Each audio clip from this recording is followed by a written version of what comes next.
सभी को नमस्कार। मैं Vimal Kumar Yadav, assistant professor political science, government college के यूट्यूब चैनल में आप सभी का स्वागत करता हूं। आज हमारी चर्चा का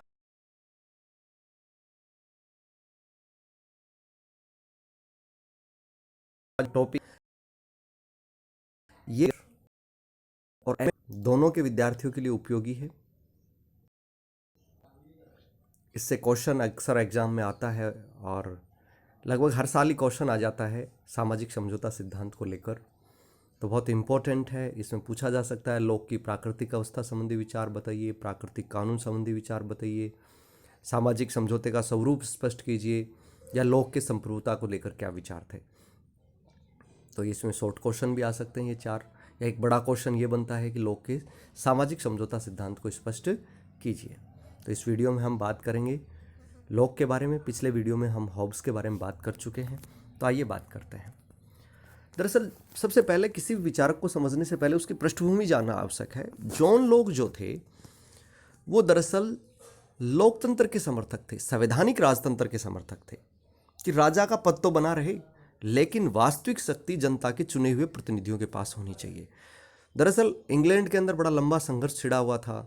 मैंने आपको पिछले वीडियो में बताया कि 1642 ईस्वी से लेकर 1649 तक इंग्लैंड में गृह युद्ध हुआ, जिसमें क्रोमवेल के नेतृत्व में संसद के समर्थकों की जीत हुई। राजा जेम्स को फांसी दी गई, लेकिन क्रोमवेल की मृत्यु के साथ ही संसद के शासन का अंत हो गया, पुनः राजा का शासन स्थापित हो गया। पुनः ये बहस छिड़ गई कि राजा बड़ा है या जनता की चुनी हुई संसद के प्रतिनिधि। तो लोकतंत्र और राजतंत्र के समर्थकों में पुनः जो है वाद विवाद गहरा गया।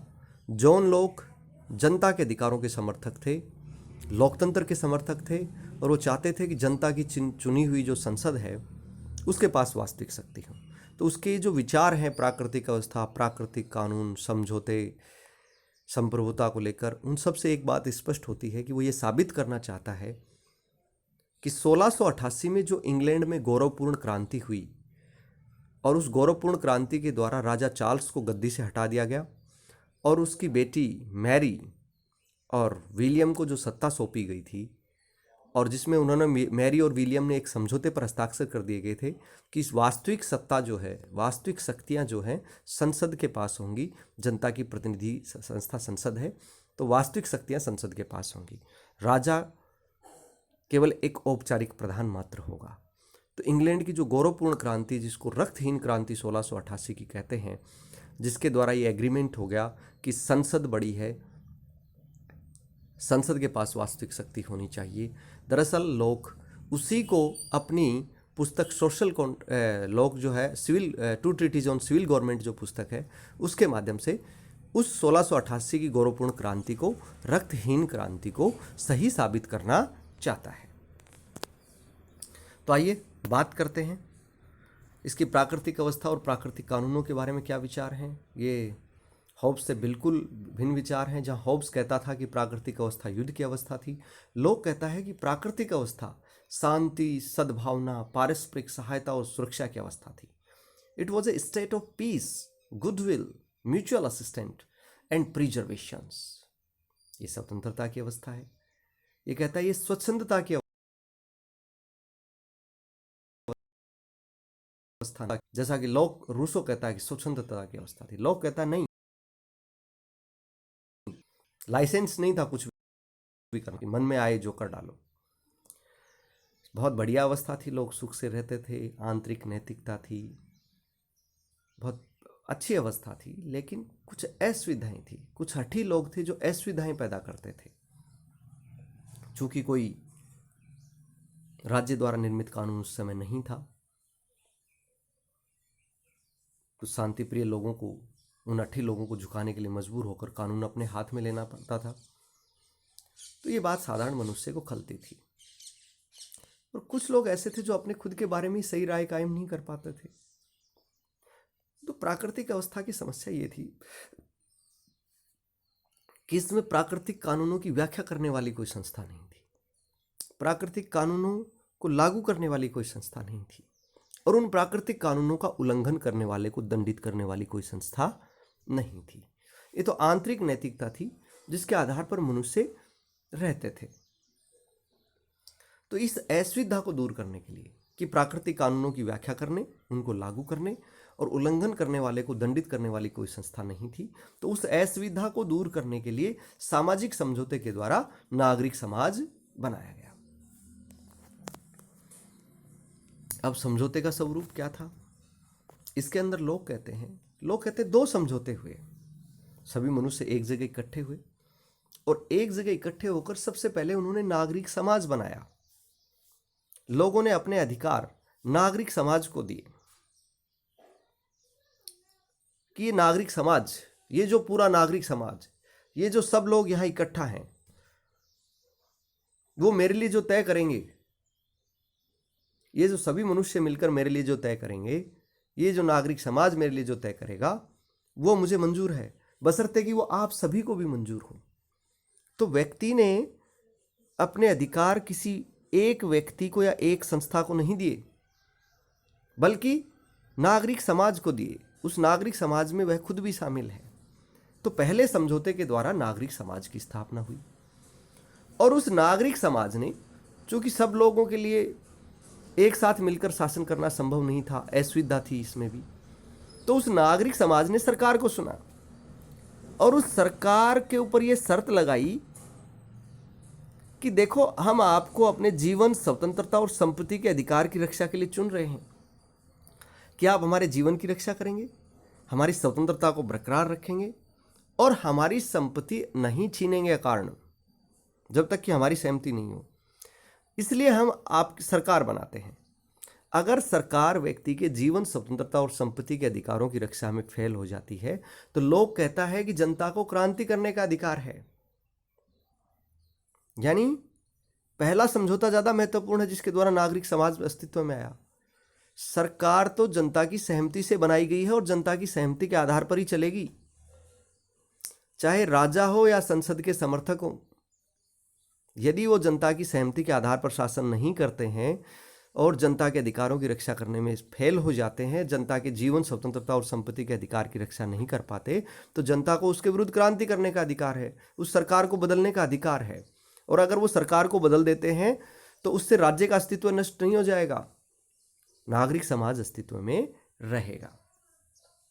तो दो प्रकार के समझौते ये मानता है कि पहला समझौता तो सारी जनता के बीच में हुआ, जिससे समाज अस्तित्व में आया, और दूसरा समझौता जो है जनता और शासक के बीच में हुआ, जिसमें शासक ये वचन देता है कि मैं लोगों के जीवन, स्वतंत्रता और संपत्ति के अधिकारों की रक्षा करूंगा। तो मैंने आपको बताया कि प्राकृतिक अवस्था में थी, जिसके कारण उनको करना पड़ा, कि कोई एक निश्चित प्राकृतिक कानून नहीं था।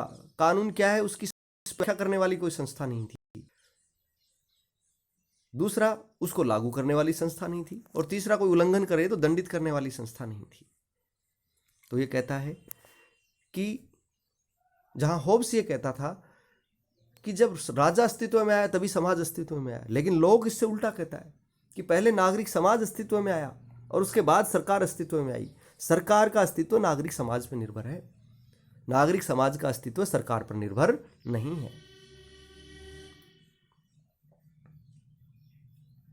लोग का मानना है कि व्यक्ति अपने सभी प्राकृतिक अधिकार नहीं छोड़ता, वह जीवन, स्वतंत्रता और संपत्ति के अधिकार को बनाए रखता है। सब अधिकार वह नहीं सौंपता और सरकार को वह इसलिए सत्ता देता है ताकि उसके इन अधिकारों पर कोई आंच ना आ पाए। वो कहता है कि यदि शासक, चाहे वो संसद हो और चाहे सम्राट हो, यदि जनता के अधिकारों की रक्षा नहीं कर पाते तो जनता को अधिकार है कि उसे हटा के दूसरी सरकार स्थापित कर दे। दरअसल लोग अपने सिद्धांत में एक सीमित राजतंत्र का समर्थन करता है कि राजतंत्र की शक्तियां निरंकुश नहीं हैं, राजा की शक्तियां सीमित हैं और शासन सहमति पर आधारित होना चाहिए। उसका उद्देश्य जो 1688 के अंदर जो ब्लडलेस रिवॉल्यूशन हुआ था, जो रक्तहीन क्रांति हुई थी, उसको सही साबित करना था। तो लोक्स का समझौता एक सीमित समझौता है।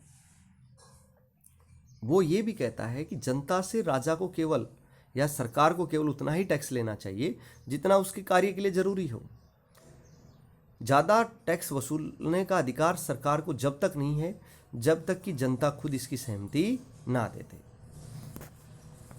संप्रभुता के बारे में लोग के विचारों की यदि हम बात करें तो कहा जाता है कि संप्रभुता को लेकर लोग के विचार बहुत गड़बड़ हैं।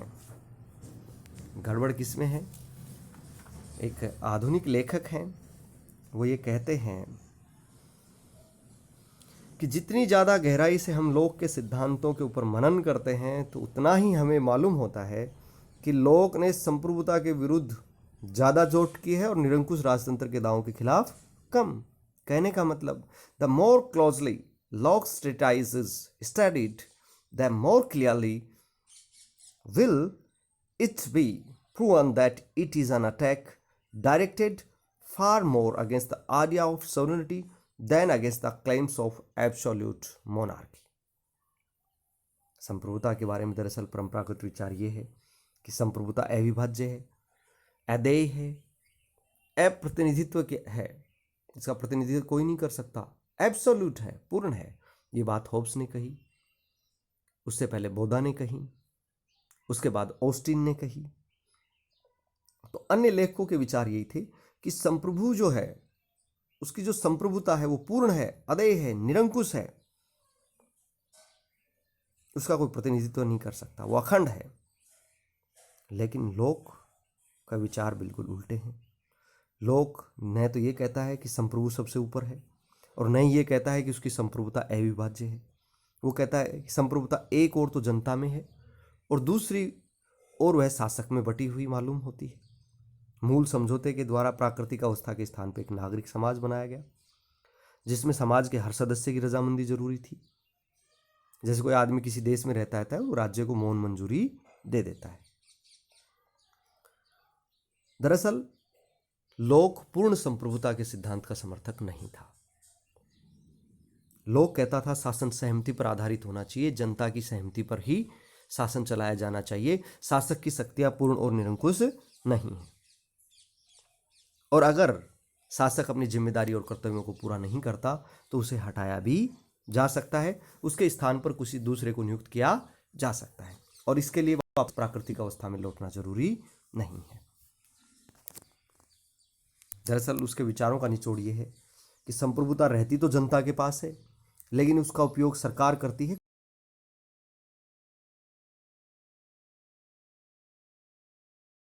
कुछ शर्तों के। राजा सर्वोच्च है, लेकिन वो वास्तव में सर्वोच्च नहीं है, उसकी शक्तियां सीमित हैं, शासन सहमति पर आधारित है, और जरूरी हो, लोग कहता है कि जब सरकार या सम्राट अपने कर्तव्य पूरे नहीं करें तो ये नागरिक समाज, ये जनता सरकार से अपनी शक्ति वापस ले सकती है। ये कहता है कि जनता एक स्लीपिंग पार्टनर है, एक निष्क्रिय पार्टनर है। जनता सरकार को संप्रभुता का उपयोग कुछ सीमाओं तक करने के तहत देती है, इस शर्त पे अपनी शक्तियां देती है कि वो उसके प्राकृतिक अधिकारों की रक्षा करेगा। जनता एक स्लीपिंग पार्टनर है, वह जब तक कुछ नहीं बोलती जब तक कि सरकार जनता द्वारा तय की गई सीमाओं को पार करके अपनी शक्ति का दुरुपयोग नहीं करती। जब सरकार अपने अधिकारों का दुरुपयोग करने लगती है, अधिकार क्षेत्र से जाकर बाहर कार्य करने लगती है, तब सोई हुई जनता जाकर उस सरकार को हटा के दूसरी सरकार बना सकती है। यद्यपि सरकार को बदल देने का अधिकार समाज के पास हर समय रहता है, परंतु इस अधिकार का उपयोग करने का कोई संवैधानिक तरीका नहीं है। इसी कारण यह अधिकार किसी भी प्रकार की सरकार के अंतर्गत एक विद्रोह और क्रांति का रूप ले लेता है। लोग का मानना है कि यदि क्रांति सारे समाज को मान्य है तो न्यायोचित है, किंतु ये निश्चित करना बहुत मुश्किल है कि क्रांति के पीछे पूरा समाज था या नहीं। टी.एस. ग्रीन ने भी कहा है कि लोग अपने सिद्धांत को उस समय की जो त्रुटिपूर्ण अंग्रेजी शासन प्रणाली थी उसको सुधारने में नहीं लगाना चाहता, और लोग के संप्रभुता सिद्धांत की सबसे बड़ी कमी यह है कि वह है शासक की शक्ति के ऊपर एक लीगल रोक लगा देता है। लोग कहते हैं कि विधायिका जो एक्सटेम्पोर डिक्रीज हैं, जो अनायास आज्ञप्तियां हैं, वो जारी नहीं कर सकती। ज़्यादा अच्छा ये होता कि लोग ये कहता कि नहीं कर सकती की बजाय ये कहता कि विधायिका को ऐसे कानून नहीं बनाने चाहिए जो जनता सहमत नहीं हो। आमतौर पे माना जाता है कि कानूनी शासक को व्यक्ति के जीवन और संपत्ति पर निरंकुश अधिकार है, परंतु जब लोक ने ये कहा कि सरकार ऐसा नहीं कर सकती, तो संप्रभुता के सिद्धांत पर उसने बहुत बड़ा आक्षेप उसने किया। उसने पूर्ण संप्रभुता के सिद्धांत के ऊपर प्रहार किया। तो आज हमने बात की जॉन लॉक की प्राकृतिक अवस्था के बारे में, प्राकृतिक कानूनों के बारे में, सामाजिक समझौते के बारे में और संप्रभुता संबंधी विचारों के बारे में। इससे शॉर्ट क्वेश्चन भी आ सकते हैं और एक बड़ा क्वेश्चन भी आ सकता है कि लॉक के सामाजिक समझौता व प्राकृतिक अवस्था को स्पष्ट कीजिए। तो इस वीडियो में बहुत अच्छे से आपको क्लियर किया गया है। कोई दिक्कत हो कोई तो आप यूट्यूब के चैट बॉक्स में आप अपनी समस्या लिख सकते हैं। कॉलेजेस के व्हाट्सएप ग्रुप बनाए हुए हैं, उसमें आप लिख सकते हैं। उम्मीद है ये वीडियो आपको पसंद आएगा। इसे ज़्यादा से ज़्यादा लाइक करें, शेयर करें, सब्सक्राइब करें, ताकि कोरोना महामारी में ज़्यादा से ज़्यादा स्टूडेंट्स को इसका लाभ मिल सके। आप सभी का बहुत बहुत धन्यवाद, बहुत बहुत आभार।